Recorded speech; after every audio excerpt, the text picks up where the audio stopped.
Ada yang menarik di waktu menjelang berbuka dalam paket Ramadan khususnya saat Nabi Muhammad SAW memberikan satu informasi besar yang mengandung rahasia yang sangat istimewa terkait keutamaan orang yang berpuasa khususnya pada saat ia akan berbuka.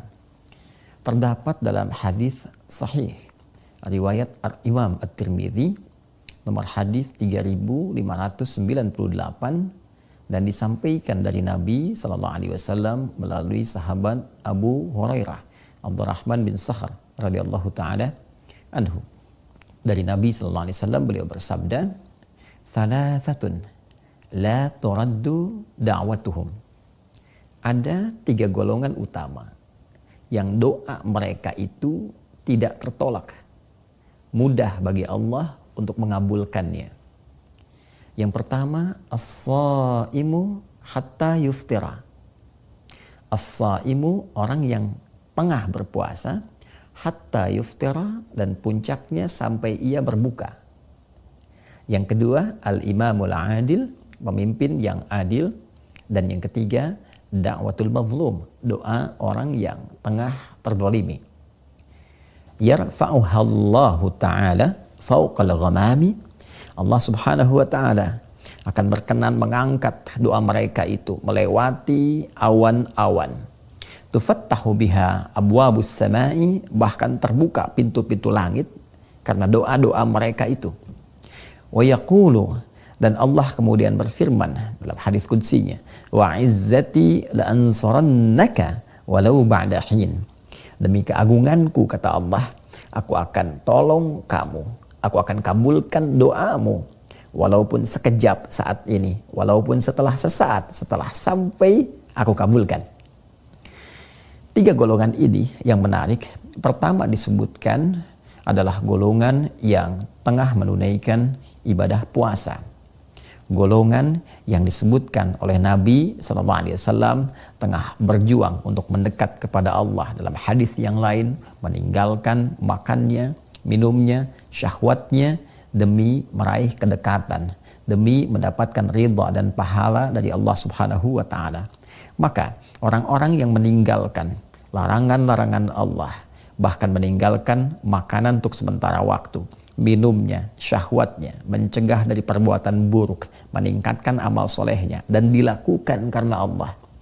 Hadis riwayat Al-Bukhari dalam Kitabus Shaum, topik yang ke-30 dalam urutan Sahih Al-Bukhari, dan hadis yang ketiga dalam urutan di Kitabus Shaum ini ada hadis qudsi mengatakan, "As-siyamu li wa ana ajzi bihi." Puasa yang ditunaikan karena Allah itu, puasa ditunaikan karena aku, kata Allah. Yatruku ta'amahu wa mashrabahu wa syahwatahu, dia meninggalkan ta'amahu, makanannya, wa syarabahu, minumannya, wa syahwatahu, dan keinginan seksualnya, min ajli, ya, untukku, kata Allah. Ditujukan ikhlas karena Allah Subhanahu wa taala. As-siyamu li wa ana ajzi bihi. Dia tunaikan puasa untukku, maka aku yang memberikan pahalanya, aku yang memberikan balasannya secara langsung. Maka di antara balasan itu diapresiasi langsung melalui sabda Nabi SAW, diberikan oleh Allah muqaddimahnya, pendahuluannya, berupa pengabulan doa yang cepat luar biasa, yang kilat menembus langit, melewati awan-awan yang berjejer rapi itu. Nabi menyampaikan, thalathatun, 3 golongan, la turaddu da'watuhum, yang tidak tertolak doa mereka, cepat dijawab. Urutan pertamanya, as-shaima, orang yang puasa sesuai dengan ketentuan, sesuai dengan aturan, dia ikhlas menunaikan, dilakukan karena Allah, hatta yuftira, maka doanya sampai dia berbuka, dan puncaknya saat akan berbuka itu tidak tertolak. Karena itu saudara, hadis ini memberikan kesan kepada kita bahwa semua waktu di Ramadan itu begitu berharga. Bahkan ada penekanan-penekanan tersendiri.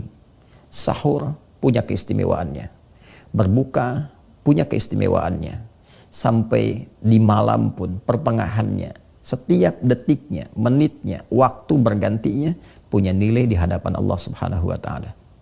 Dan kini, waktu-waktu menjelang berbuka, saat-saat ini kita sedang berinteraksi, berbincang, ada informasi yang sangat penting yang ditekankan oleh Rasulullah SAW.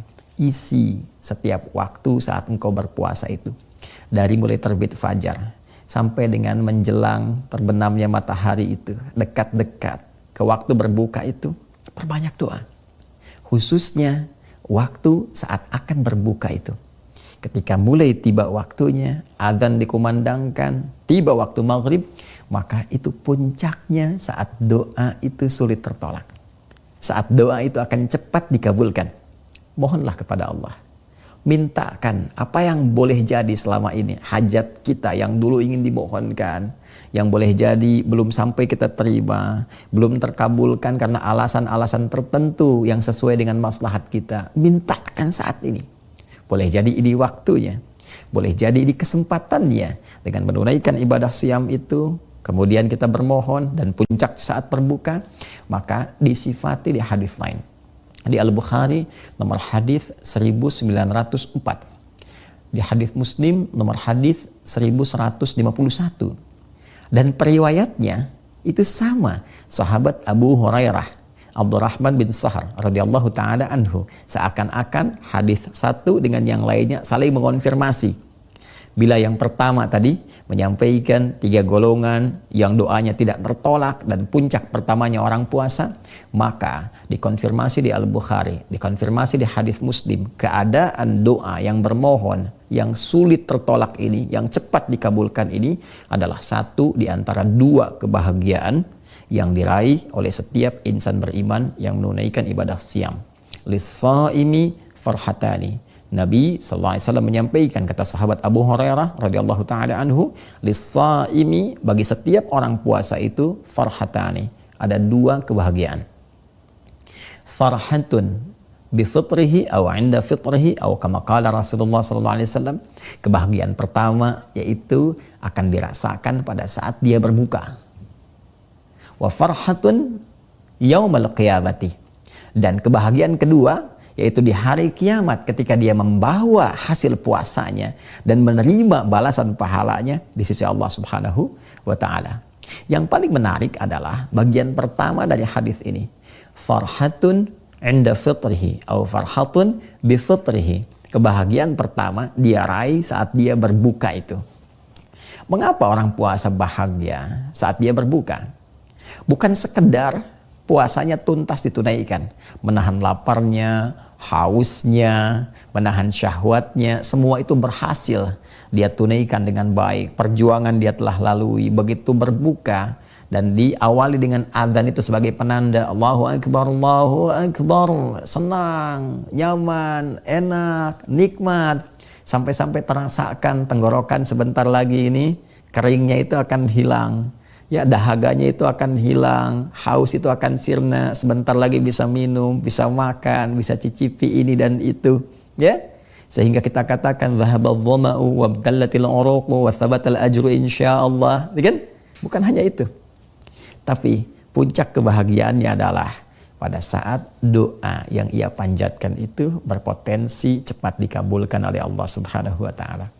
Benar, orang puasa jangankan minum, dengar adzan saja itu setengah hausnya bisa hilang, setengah laparnya bisa hilang. Karena itu dia berkata, dhahabadh dhama'u wabtallatil uruqu. Kering tenggorokan itu, rasa haus itu akan sirna sebentar lagi. Dengan mendengar adzan hilang tuh, ya. Tapi yang kedua itu, yang paling penting untuk kita ketahui bahwa ada doa yang pada saat bersamaan itu akan dikabulkan. Ada keinginan-keinginan kita yang sulit untuk tertolak dengan syarat yang pertama, benar kita menunaikan puasanya. Karena tidak semua orang-orang yang diberi kesempatan untuk berdoa itu boleh jadi cepat terkabul karena syarat yang mengiringinya tidak ditunaikan dengan baik. Karena ketentuannya tidak dijaga dengan sempurna. Karena itu kalimatnya diikat dengan turunan derivasi kata shoma yasumu dengan siam dan shaim untuk memberikan kesan bahwa ikuti puasa itu sesuai dengan aturannya. Tunaikan sesuai dengan ketentuannya. Jauhi hal yang membatalkan, terlebih yang merusak. Tingkatkan amal saleh, isi dengan introspeksi, isi dengan kekuatan iman. Man shoma ramadhana imanan wahtisaban. Itu kuncinya. Kalau itu bisa dijaga dari fajar sampai menjelang berbuka, maka doanya cepat menembus arsy, melewati awan, membuka pintu-pintu langit, dan dijanjikan akan dikabulkan. Karena itulah kemudian kita mencoba untuk bermohon. Fokus, minta kepada Allah. Dhahabadh dhama, Allahumma laka sumtu, wa bika amantu, wa ala rizkika aftartu. Itu semua doa pembuka yang memberikan kesan kita kepada Allah bahwa ya Allah, Engkau perintahkan aku untuk berpuasa, aku berpuasa. Engkau perintahkan aku menunaikan ibadah siam dengan tulus karena iman, bukan ikut-ikutan, bukan sengaja pengen puasa saja. Tunaikan karenamu, tingkatkan ibadah. Aku ya Allah. Aku pasrahkan. Aku katakan Allahumma lakas sumtu ya Allah. Aku telah puasa untukmu seperti Engkau yang telah mintakan. Ikhlas karenamu. Wabika amantu. Dan aku beriman kepadamu seperti apa yang telah Engkau titahkan kepadaku. Kau minta akan aku puasa dengan iman, aku tunaikan dengan iman. Wa ala rizkika aftartu. Sekarang pun aku berbuka ya Allah, karena rizki darimu, karena rahmatmu ya Allah, birahmatika ya arhamar rahimin. Maka barulah kita meminta dengan keagunganmu, dengan izzahmu. Ya Allah, dengan kebesaranmu, Engkau janjikan untuk mengabulkan doa yang akan dimohonkan. Kau perintahkan, aku lakukan. Engkau minta aku berdoa, aku mohonkan. Maka aku bermohon kepadamu ya Allah dengan segenap keagunganmu. Maka mintalah apa yang kiranya kita ingin mohonkan. Masalah rumah tangga kah? Di sekolah kah untuk adik-adik kita? Di pekerjaan kah untuk teman-teman yang bekerja? Di kehidupan sosial kah? Ini waktunya. Minta kepada Allah, mohon dengan khusyuk. Bahkan boleh jadi itu saat-saat doa kita dikabulkan oleh Allah Subhanahu wa taala. Wa thabatal ajru insyaallah, dan kita akan membawa bekal kebahagiaan kedua saat pahala itu telah ditetapkan dan diberikan saat kembali kepada Allah Subhanahu wa taala. Karena itu, manfaatkan waktu menjelang berbuka untuk memperbanyak doa. Manfaatkan suara azan itu bukan hanya untuk membatalkan puasa, tapi meneruskan doa pembuka yang telah biasa kita mohonkan. Baik itu dhahabadh dhama'u wa batallatal uruqu wa thabatal ajru insyaallah, ataupun Allahumma laka sumtu wa bika amantu wa ala rizqika aftartu birahmatika ya arhamar rahimin. Selamat berbuka. Semoga doa kita terkabul, semoga dosa kita diampuni, kita dirahmati, dan diterima amal ibadah kita untuk mengantarkan kita pada rahmat, ridha, dan surganya.